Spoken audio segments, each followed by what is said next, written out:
अस्सलाम वालेकुम dear students, कैसे हैं आप सब। My name is Rayan Malik and I am here to teach you physics class 9th.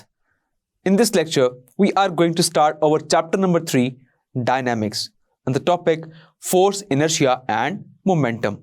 So let's start our lecture. Everything around us is in motion. हर चीज़ जो आपके इर्द गिर्द मौजूद है वो हरकत में है. And the study of motion of objects is called kinematics. अब वो मोशन किस वजह से हो रहा है तो चैप्टर नंबर 2 में हमने ये डिस्कस नहीं किया था. So in chapter number 3, we are going to discuss the causes of motion. So the branch of mechanics that deals with the study of motion of an object and the causes of its motion is called dynamics. So किसी भी object की motion को study करना और उसके causes को study करना कि किस वजह से वो ऑब्जेक्ट मोशन में है, दैट इज कॉल्ड डायनामिक्स. तो इस चैप्टर में हम कुछ टर्म स्टडी करेंगे कि जिसकी वजह से एक ऑब्जेक्ट मोशन में होता है. And the first term is force. What is force? जब भी आप किसी चीज पर फोर्स अप्लाई करते हैं तो वो चीज मूव होती है. और अगर मैं शॉर्ट फॉर्म में ये कहूं, a force is either a push और अ पुल. या तो आप पुशिंग फोर्स अप्लाई करते हैं या फिर आप पुलिंग जब कर रहे होते हैं. So basically that is a force, और जिसकी वजह से एक ऑब्जेक्ट मूव करता है. जैसा कि एक रेडी वाला जब किसी रेडी पर फोर्स अप्लाई करता है तो वो पुश कर रहा है और रेडी मूव हो रही है. इसी तरह से हम बॉल पर जब फोर्स अप्लाई करते हैं तो बॉल भी मूव करती है.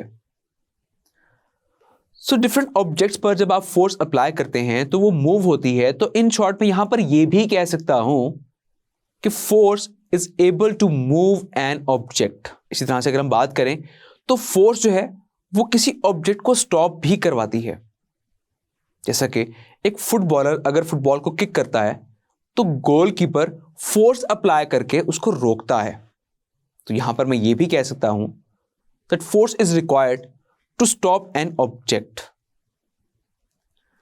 अब फोर्स जो है जरूरी नहीं है कि वो जब अप्लाई करें तो एक ऑब्जेक्ट या मूव हो या फिर वो स्टॉप हो. ऐसा जरूरी नहीं है.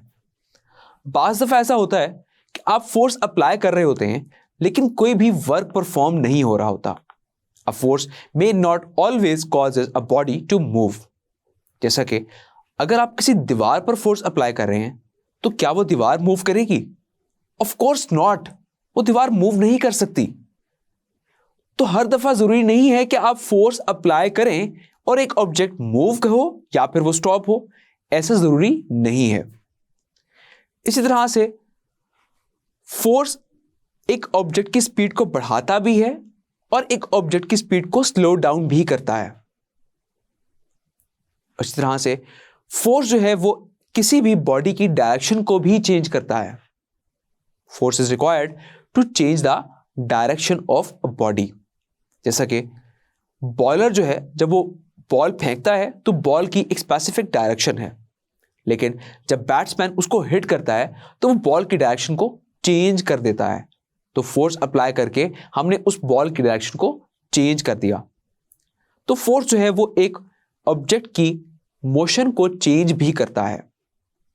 सो फोर्स को हम डिफाइन कर सकते हैं इस तरह से दैट अ फोर्स मूव्स और टेंड्स टू मूव, स्टॉप्स और tends to stop the motion of a body. The force can also change the direction of motion of a body. तो फोर्स जो है या तो वो मूव करता है या फिर वो स्टॉप करता है या फिर वो एक ऑब्जेक्ट की डायरेक्शन भी चेंज कर सकता है. उसके जो मोशन है उसकी डायरेक्शन को भी चेंज कर सकता है. अब फोर्सेस जो हैं ये दो तरह की होती हैं. They are contact forces and non contact forces. Contact forces वो होती हैं जिसमें दो ऑब्जेक्ट्स आपस में डायरेक्ट कंटेक्ट में होते हैं, आपस में डायरेक्टली अटैच होते हैं. जैसा कि अगर हम एक कप को एक टेबल पर प्लेस करते हैं तो अब यहां पर जो कप और टेबल ये आपस में दूसरे पर फोर्सेस एक्सर्ट कर रहे हैं. कप जो है वो डाउनवर्ड फोर्स एक्सर्ट कर रहा है ड्यू टू ग्रेविटी, और टेबल जो है वो अपवर्ड फोर्स एक्ट कर रहा है जिसे हम कहते हैं नॉर्मल रिएक्शन फोर्स। तो यहां पर कप और टेबल जो है वो आपस में डायरेक्टली कांटेक्ट में हैं, तो हम कहेंगे कि यहां पर जो फोर्स एक्ट कर रही है दैट इज कांटेक्ट फोर्सेस। इसी तरह से एक गाड़ी का टायर, तो उस टायर और रोड की भी आपस में डायरेक्ट कांटेक्ट है, तो हम कहेंगे कि वहां पर भी जो फोर्स मौजूद है वो भी डायरेक्ट कांटेक्ट फोर्स मौजूद है। अब कुछ फोर्सेस ऐसी होती हैं जो कि नॉन कांटेक्ट होती हैं, कि जिसमें दो ऑब्जेक्ट्स आपस में डायरेक्टली कांटेक्ट नहीं कर रहे होते, जैसा कि the force of attraction between charges. तो चार्जेस के दरमियान जो फोर्स ऑफ अट्रैक्शन होती है, या फिर सेम चार्जेस के दरमियान फोर्स ऑफ रिपल्शन होती है, अब उनमें वो चार्जेस आपस में डायरेक्टली अटैच नहीं हो रहे, तो ऐसी फोर्सेस को फिर हम कहते हैं these are non contact forces. Similarly the force between a magnet, जब दो मैग्नेट्स के दरमियान फोर्स ऑफ अट्रैक्शन या फिर फोर्स ऑफ रिपल्शन होती है, सिमिलरली वहां पर भी दो मैग्नेट आपस में कांटेक्ट नहीं कर रहे, अटैच नहीं हो रहे, लेकिन उनके दरमियान में फोर्स मौजूद है, तो इसे भी हम कहेंगे non contact force. Clear? So now move towards the next term which is inertia. Inertia क्या होता है? इनर्शिया एक ऐसी प्रॉपर्टी है जो कि बॉडी के इंटरनल अंदर मौजूद होती है। That is the internal property of a body. So Galileo ने ऑब्जर्व किया कि अगर एक लाइट ऑब्जेक्ट है उसको मूव करना बहुत आसान है और उसको स्टॉप करना भी बहुत आसान है, और फिर उसने ये ऑब्जर्व किया कि एक अगर हैवियर ऑब्जेक्ट है उसको मूव करना बहुत मुश्किल है और उसको स्टॉप करना भी बहुत मुश्किल है, जैसा कि ट्रक आपने देखा होगा, उसको मूव करना मुश्किल है, उसको एक बंदा धक्का लगाकर मूव नहीं कर सकता। इस तरह से अगर मैं बात करूं किसी स्मॉल ऑब्जेक्ट की, लाइक एक बॉल है, तो बॉल को मूव करना बहुत आसान है, इस तरह से बॉल को स्टॉप करना भी बहुत आसान है, लेकिन ट्रक को स्टॉप करना बहुत मुश्किल है। तो फिर न्यूटन ने यह कंक्लूड किया कि हर बॉडी जो है वो अपनी स्टेट ऑफ रेस्ट या फिर स्टेट ऑफ मोशन को रेजिस्ट करती है। That every body resist to change in its state of rest और of uniform motion in a straight line. कि हर बॉडी अगर वो रेस्ट में है तो वो अपनी स्टेट को रेस्ट में ही रखती है, या फिर वो मोशन में है तो फिर अपनी बॉडी को मोशन में ही रखती है। That is due to the inertia. और इनर्शिया क्या है? Inertia of a body is its property due to which it resists any change in its state of rest or motion. तो inertia एक बॉडी की ऐसी प्रॉपर्टी है जिसकी वजह से वो बॉडी को उसी स्टेट में रखना चाहती है, whether it is at rest or motion.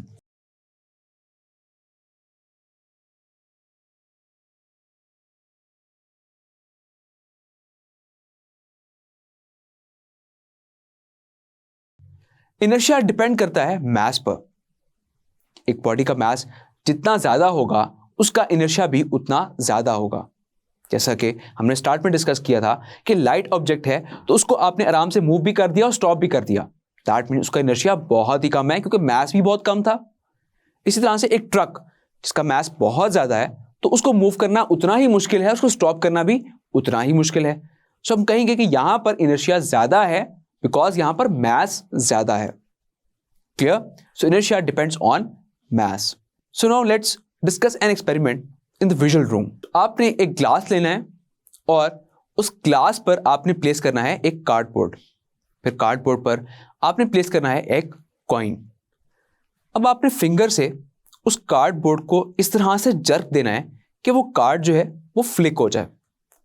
अब जैसे ही वो फ्लिक होगा तो आपने भी ऑब्जर्व करना है कि क्या ऊपर मौजूद कॉइन भी कार्ड के साथ मूव कर रहा है या फिर नहीं। तो अगर हम यहां पर इसको फ्लिक करके देखते हैं, जैसे आपने फ्लिक किया तो आपने ये देखा कि कॉइन जो है वो मूव नहीं किया, कॉइन दोबारा से ग्लास के अंदर आ गया। तो कार्ड मूव करने पर कॉइन को भी मूव करना चाहिए था, लेकिन यहां पर कॉइन मूव नहीं हुआ because due to the inertia of the coin. Coin का इनर्शिया ने उसकी जो बॉडी की पोजीशन थी, जो स्टेट थी, उसने उसको रेजिस्ट किया चेंज होने से, और जब उसने रेजिस्ट किया तो कार्ड जैसे वहां से फ्लिक कर गया तो ड्यू टू ग्रेविटी वो कॉइन दोबारा से नीचे ग्लास में आ गया। अब एक और एक्टिविटी डिस्कस करते हैं कि आपने एक पीस ऑफ पेपर लेना है और उसको आपने प्लेस करना है टेबल पर। फिर आप कुछ कॉइन्स का स्टैक बना लें और स्टैक को आप प्लेस कर दें इस पेपर के एक एंड पर। अब दूसरे एंड से आपने जर्क देकर आपने उस पेपर को निकाल लेना है। अब जैसे ही आप इस पेपर को निकालेंगे तो आपने ये ऑब्जर्व करना है कि क्या ये स्टैक गिर जाएगा। तो ऐसे ही हम पेपर निकालते हैं तो हम ये ऑब्जर्व कर रहे हैं कि स्टैक नहीं गिरा। जब स्टैक नहीं गिरा, that means due to the inertia of that coin stack कि वो दोबारा से उसी पोजीशन पर वैसे ही रह गया। दैट मीन्स कि यहां पर भी स्टैक का इनर्शिया था जिसने उसकी स्टेट को चेंज होने से रेजिस्ट किया और वो सेम वैसे ही वापस आ गए। सो आई होप इन एक्टिविटी से आपको इनर्शिया का कंसेप्ट क्लियर हो गया होगा कि इनर्शिया एक बॉडी की इंटरनल प्रॉपर्टी होती है। So let's move towards the screen. आप सबने बुलेट तो देखी ही होगी। बुलेट जो है उसका मास बहुत ही स्मॉल होता है, लेकिन जब हम गन से फायर करते हैं तो उस बुलेट का इंपैक्ट बहुत लार्ज होता है। इसी तरह से एक ट्रक जिसका मास बहुत ज्यादा है लेकिन वो बहुत ही आहिस्ता से मूव करता है, उसकी स्पीड बहुत कम होती है, लेकिन उस ट्रक का भी इंपैक्ट बहुत लार्ज होता है। So that is due to the momentum. So momentum of a body is the quantity of motion it possesses due to its mass and velocity. तो मोमेंटम को हम यहां पर कह सकते हैं that momentum is basically the product of mass and velocity. जैसा कि बुलेट की बात करें तो बुलेट का मास बहुत कम था लेकिन उसकी वेलोसिटी बहुत ज्यादा होती है। तो जब आप उसका प्रोडक्ट लेंगे तो अल्टीमेटली आपके पास मोमेंटम बहुत ज्यादा आएगा, तो उसका इंपैक्ट बहुत ज्यादा होगा। इसी तरह से एक ट्रक, उसका मास बहुत ज्यादा होता है लेकिन उसकी वेलोसिटी बहुत कम होती है। सो अगर हम मास और वेलोसिटी का प्रोडक्ट लें तो हमारे पास जो मोमेंटम आएगा which is the impact of that truck, तो वो बहुत लार्ज होगा। So that is the momentum. Momentum is the product of mass and velocity. तो इसका फॉर्मूला हम यहां पर लिख सकते हैं that momentum is represented by P is equals to mv। इसका यूनिट होगा, मास का यूनिट है किलोग्राम, वेलोसिटी का यूनिट है metre per second. So momentum का यूनिट बनता है किलोग्राम मीटर पर सेकेंड, लेकिन इसका एक और यूनिट भी है that is newton second. And momentum is a vector quantity that it has magnitude and direction as well. So I hope ये टर्म्स आपको बहुत अच्छे से क्लियर हो गई होंगी। So now let's have a short quiz. What is the difference between kinematics and dynamics? So kinematics is the study of motion of objects and dynamics is the study of motion of objects and causes of its motion. तो dynamics में हम एक object के motion की causes को भी study किया करते हैं, लेकिन काइनेमैटिक्स में हम सिर्फ एक ऑब्जेक्ट के मोशन को स्टडी किया करते हैं। Now what is inertia?